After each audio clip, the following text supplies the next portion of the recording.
The first step towards achieving your dreams is having the right coach. Get the best education with Aajshala and make your NET UPSC economics dreams come true. Download the app now. Hello everyone, welcome back to my channel. I am Sunidhi Arya and I teach economics on this channel.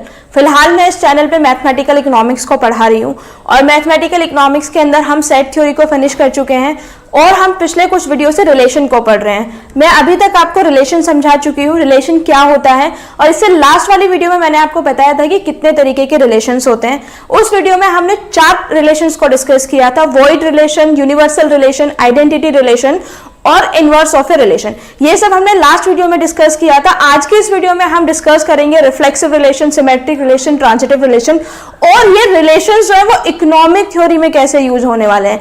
आज की इस video में हम ये भी समझेंगे कि जो ट्रांजिटिव रिलेशन है वो किस तरीके से इकोनॉमिक्स में यूज होता है, कहां पर यूज किया गया है, कंप्लीटली समझेंगे पूरे इस टॉपिक को। अगर आपने मेरी पुरानी वीडियोस को नहीं देखा है जो कि सेट और रिलेशन की है, तो आई वुड रिक्वेस्ट कि आप पहले उन वीडियोस को देख लीजिए ताकि आज का वीडियो आपको बहुत अच्छे से समझ में आए। ठीक है, फटाफट से शुरू करते हैं और देखते हैं कि आज हमें क्या क्या टॉपिक्स कवर करने हैं। देखिए, सबसे पहले मैंने लास्ट वीडियो में आपको एक कॉन्सेप्ट पढ़ाया था। मैंने आपको बताया था कि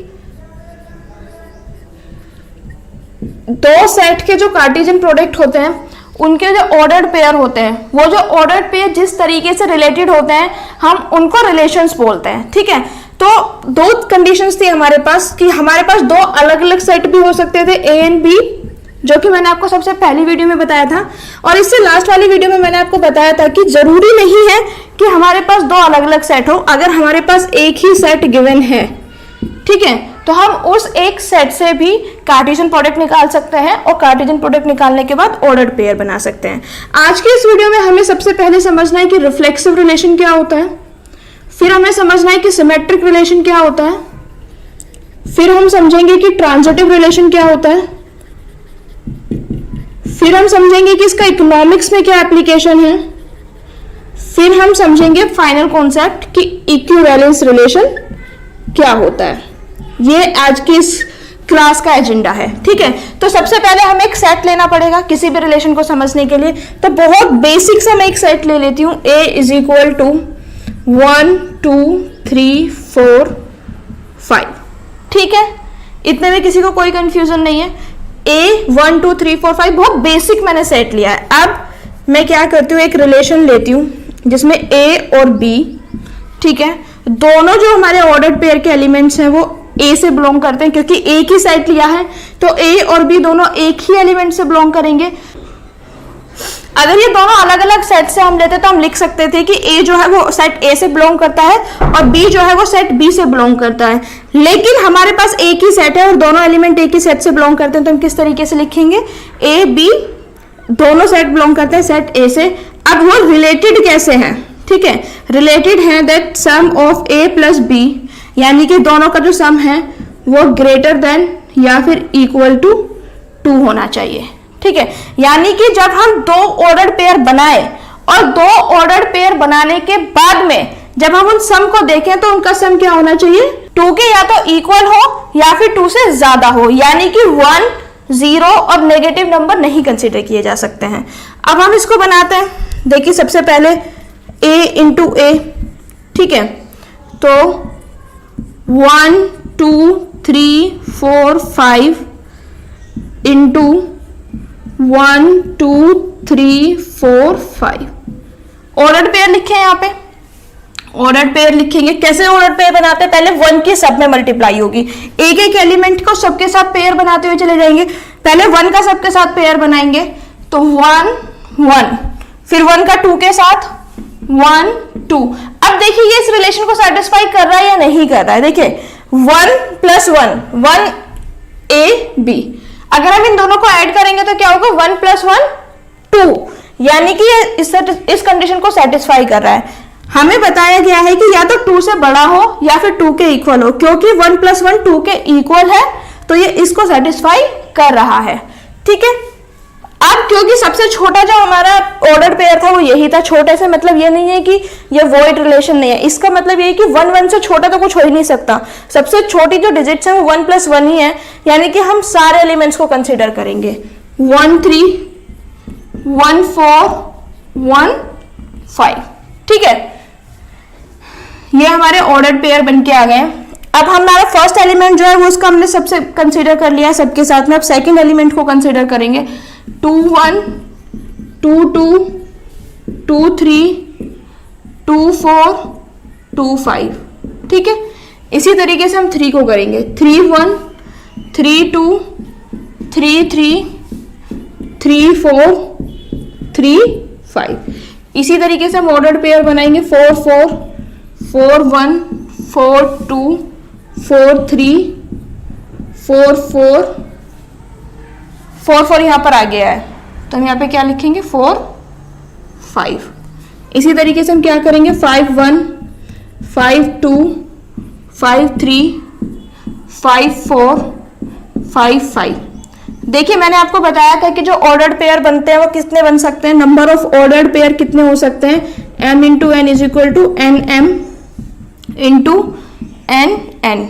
ठीक है, तो यहाँ पे एक सेट में कितने एलिमेंट थे? 5 इज इक्वल टू 5। दूसरे सेट में कितने एलिमेंट थे? 5 is equal to 25।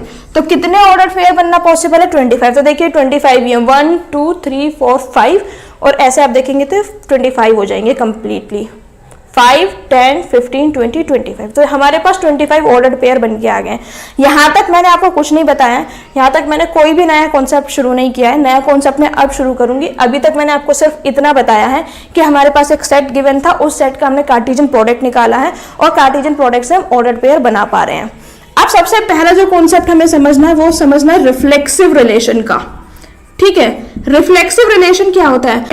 Reflexive relation एक एलिमेंट का खुद के साथ ही रिलेशन होता है, यानी कि रिफ्लेक्सिव रिलेशन कब होगा? Set A for elements A belongs to A. ठीक है, यानी कि जब दोनों एक जैसे होंगे, यानी कि अगर मैं बात करूं इस सेट में 5 एलिमेंट हैं और इस पांचों सेट के पांचों एलिमेंट का जब हम खुद के साथ रिलेशन देखेंगे, यानी कि 1 का खुद के साथ रिलेशन, 2 का खुद के साथ रिलेशन, 3 का खुद के साथ रिलेशन, 4 का खुद के साथ रिलेशन और 5 का भी खुद के साथ रिलेशन, यानी कि जैसे कि ये 1:1 है, 2:2, 3, 4 और 5। देखिए ये जितने भी एलिमेंट्स हैं सब खुद का खुद के साथ रिलेशन में। रिफ्लेक्स का मतलब क्या होता है? जब मैं खुद का खुद के साथ रिलेशन बताऊं, यानी कि एक एलिमेंट मेरे को गिवन है और उसी का दूसरे के साथ भी मैं रिलेशन बता रही हूं, यानी कि 1 1 2 2 3 3 4 4 5 5। अब आप सोच रहे होंगे कि जो आइडेंटिटी रिलेशन है वो भी तो यही था।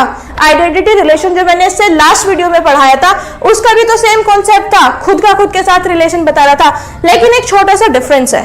छोटा सा डिफरेंस ये है कि जो आइडेंटिटी रिलेशन होगा उसमें कोई और एलिमेंट नहीं कंसीडर किया जाएगा।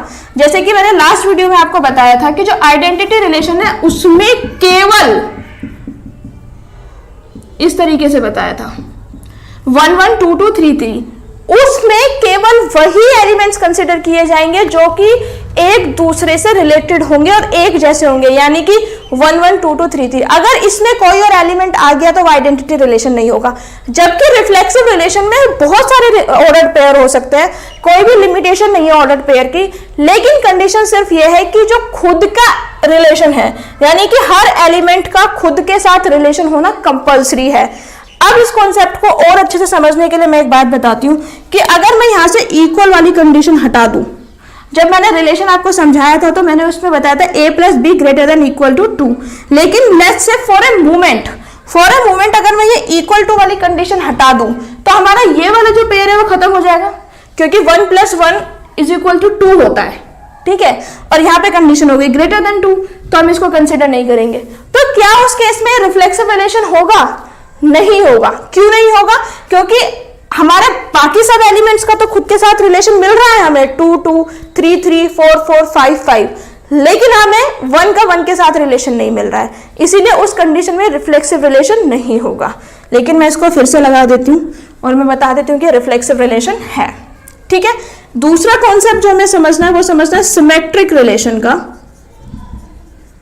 ठीक है, सिमेट्रिक रिलेशन का क्या मतलब होता है कि अगर किसी रिलेशन में ऑर्डर्ड पेयर A और B हैं तो उसी में ही B, A भी होने चाहिए। यानी कि किसी भी सेट का अगर हम कार्टेशियन प्रोडक्ट करें और उसमें हमारे सेट के साथ, हमारे रिलेशन के साथ साथ उसका इनवर्स भी प्रेजेंट हो तो वो हमारा सिमेट्रिक रिलेशन होता है। देखिए जैसे कि यहाँ पे 1 2 प्रेजेंट है तो 2 1 भी है, 1 3 प्रेजेंट है तो 3 1 भी है, लेट्स से 2 3 प्रेजेंट है 3 2 भी है, यानी कि हमारे इसमें रिलेशन के साथ साथ इनवर्स भी वहीं पे पॉसिबल है। लास्ट वीडियो में मैंने आपको इनवर्स बताया था, देखिए इसीलिए मैंने आपको पहले आइडेंटिटी और इनवर्स पढ़ा दिया था ताकि ये टॉपिक आपको बहुत इजीली समझ में आए। इसीलिए मैं कहती हूँ कि जितने भी वीडियोस अपलोड होते हैं वो एक क्रोनोलॉजी में अपलोड होते हैं। इसीलिए अगर आपने मेरी पुरानी वीडियोस नहीं देखी है तो आई वुड रिक्वेस्ट कि उनको देख लीजिए ताकि आपको बेटर क्लैरिटी मिल सके। सिमेट्रिक रिलेशन कौन से रिलेशन होते हैं कि अगर a, b इसमें प्रेजेंट है तो b, a भी प्रेजेंट होना चाहिए। अब आप इसमें से कोई भी एलिमेंट उठा के देख लीजिए, आपको उसका सिमेट्रिक रिलेशन मिल जाएगा। अगर यहाँ पे मैं 2 5 की बात करूं तो यहाँ पे 5 2 भी प्रेजेंट है, 4 1 की बात करें तो 1 4 भी प्रेजेंट है। आप देखिए इसमें आपको सबका सिमेट्रिक रिलेशन मिल जाएगा, ठीक है। तो इसमें किसी भी तरह की कोई कंफ्यूजन नहीं होना चाहिए। कोई भी एक ऐसा रिलेशन जिसमें उस पर्टिकुलर ऑर्डर्ड पेयर में दोनों तरीके के रिलेशन प्रेजेंट हो, एक नॉर्मल रिलेशन भी प्रेजेंट हो जो कि हमने इससे डिफाइन किया हुआ है a + b > 2, और दूसरा वो रिलेशन जिसमें उसका इनवर्स भी प्रेजेंट हो, तो वो क्या होता है तो वो हमारा सिमेट्रिक रिलेशन होता है। अब हम थर्ड रिलेशन पढ़ेंगे जो कि है ट्रांजिटिव रिलेशन, ठीक है। ट्रांजिटिव रिलेशन का क्या मतलब होता है कि अगर a, b सेट R में प्रेजेंट है, यानी कि a, b इससे रिलेटेड है तो b, c। ट्रांजिटिव रिलेशन का क्या मतलब होता है, अगर a, b रिलेटेड है और फिर b, c रिलेटेड है तो इसका मतलब यह है कि a, c भी आपस में रिलेटेड होने चाहिए, ठीक है। यानी कि हम किसी भी दो एलिमेंट को उठाएं a और b, वो आपस में रिलेटेड आ गए, फिर b, c आपस में रिलेटेड आ गए हैं। अब a, b, c तीनों के बीच में एक रिलेशन एस्टैब्लिश हो गया है, लेकिन ट्रांजिटिव रिलेशन ये बताता है कि a और c भी डायरेक्टली रिलेटेड होंगे, उनके बीच में भी एक डायरेक्ट रिलेशन हम एस्टैब्लिश कर सकते हैं ट्रांजिटिव रिलेशन के बाद में। अगर रिलेशन ट्रांजिटिव है तो उसमें a और c के बीच में एग्जैक्ट रिलेशन एस्टैब्लिश करना पॉसिबल है। अब देखिए इसका एक एग्जांपल हम ले लेते हैं। देखिए पहला ऑर्डर्ड पेयर हमारा 1 1 जो कि इससे बिलोंग करता है, ठीक है, ए बी। दूसरा हमारा ऑर्डर्ड पेयर क्या हम ले लेते हैं, दूसरा ऑर्डर्ड पेयर हम ले लेते हैं 1 2 जो ऑल्सो रिलेशन से बिलोंग करता है, ठीक है। अब हमें क्या कंसीडर करना है, अब हमें 1 a और c कंसीडर करना है। देखिए इसमें आप देखेंगे तो ये a है, ये b है, ये b है और ये c है, ठीक है। अब मुझे a को कंसीडर करना है, a 1 है और c क्या है 2 है। 1 2 है क्या इसमें, 1 2 ये रहा, आ गया ना 1 2, तो ये क्या हो गया हमारा ट्रांजिटिव रिलेशन हो गया। इसी तरीके से जितने भी एलिमेंट्स आप इसमें कंसीडर करेंगे सब वो उसको शो करेगा। अब हमें ये समझना है कि ट्रांजिटिव रिलेशन इकोनॉमिक्स में यूज कहाँ होती है। देखिए जिसने भी इकोनॉमिक्स को पढ़ा है उन्होंने उसमें रिवील्ड प्रीफरेंस थ्योरी पढ़ी होगी। रिवील्ड प्रीफरेंस थ्योरी में क्या होता है कि कोई भी रिवील्ड प्रेफरेंस थ्योरी जो होती है कंज्यूमर चॉइस का एक पार्ट होती है, इसमें कंज्यूमर थ्योरी को कंसीडर किया जाता है। इस थ्योरी के अंदर क्या होता है, इस थ्योरी के अंदर हमारा जो कंज्यूमर होता है वो एक पर्टिकुलर सेट ऑफ बंडल्स, यानी कि बंडल्स का क्या मतलब होता है, let's say commodity X commodity Y, दो कमोडिटीज को ले लेते हैं, लेट्स से एप्पल और ऑरेंज। तो वो एप्पल और ऑरेंज की कमोडिटी को एप्पल और ऑरेंज के बीच में अपने प्रीफरेंस को बताता है, रिवील्ड प्रीफरेंस थ्योरी। तो हम इसमें यह पता लगाने की कोशिश करते हैं कि कंज्यूमर कौन सा सेट है, कौन सा ऐसा बंडल है जिसको कंज्यूम करना प्रेफर करेगा, वो रिवील्ड प्रेफरेंस थ्योरी होती है। ठीक है, तो इसका ट्रांजिटिविटी जो होती है रिवील्ड प्रेफरेंस थ्योरी में वो एक एक्सियम होती है। उस एक्सियम का मतलब क्या होता है कि अगर कोई भी कंज्यूमर एप्पल और ऑरेंज में से एप्पल को प्रेफर कर रहा है और ऑरेंज और ग्रेप्स में से ऑरेंज को प्रेफर कर रहा है, ठीक है, यानी कि ए बी सी इस तरीके से बन गया। ठीक है, ए और बी में से ए को प्रेफर कर रहा है, बी और सी में से बी को प्रेफर कर रहा है। तो अगर उसको कोई भी चॉइस दी जाएगी ए और सी में से तो वो उसको ए ही प्रेफर करेगा। तो ये थ्योरी ऑफ ट्रांजिटिविटी है, ये एक्सियम है ट्रांजिटिविटी का, जो कि रिवील प्रेफरेंस थ्योरी में यूज होता है। यहाँ से हमने ये समझना शुरू कर दिया है कि जो मैथमेटिक्स है वो इकोनॉमिक्स में कहाँ से यूज होगी। अब जितने भी वीडियोस आएंगे उसमें थोड़ा थोड़ा मैथमेटिकल इकोनॉमिक्स जो है वो शुरू हो जाएगा। हमें एक लास्ट कॉन्सेप्ट समझना है जो कि इक्विवेलेंस रिलेशन का है। इक्विवेलेंस रिलेशन का मतलब क्या होता है? कोई भी एक ऐसा रिलेशन जो इन तीनों प्रॉपर्टीज को सेटिस्फाई करे, यानी कि कोई भी एक ऐसा रिलेशन जो रिफ्लेक्सिव भी हो, जो सिमेट्रिक भी हो और जो ट्रांजिटिव भी हो, उन पूरे रिलेशन को, उस रिलेशन को जो इन तीनों कंडीशन को सेटिस्फाई करेगा, यानी कि वो उसका खुद से रिलेशन भी होगा 1-1, इनवर्स भी उसका उसमें प्रेजेंट होगा 1-2-2-1, और जो ट्रांजिटिव मैंने आपको समझाया 1-2-2-1 1-2, यानी कि तीनों प्रॉपर्टीज जिस भी रिलेशन में प्रेजेंट होगी हम उसको एक नाम दे देते हैं इक्विवेलेंस रिलेशन। वो हमारा रिलेशन क्या हो जाएगा? इक्विवेलेंस रिलेशन हो जाएगा। ठीक है, that's it for today's videos guys. आज के इस वीडियो में हमने रिलेशंस को समझा और ये समझने की कोशिश की जो रिलेशंस है उसका किस तरीके से इकोनॉमिक्स में यूज होता है। मैथमेटिकल इकोनॉमिक्स शुरू हो गई है। इससे नेक्स्ट वीडियो में हम फंक्शंस को शुरू करेंगे। जो फंक्शंस होंगे वो डिफरेंशियल कैलकुलस का बेस बनेंगे। इसीलिए आई वुड रिक्वेस्ट कि आप जितना हो सके उतना साथ साथ पढ़ते चलिए ताकि किसी भी तरीके का कोई कंफ्यूजन एंड में ना रहे।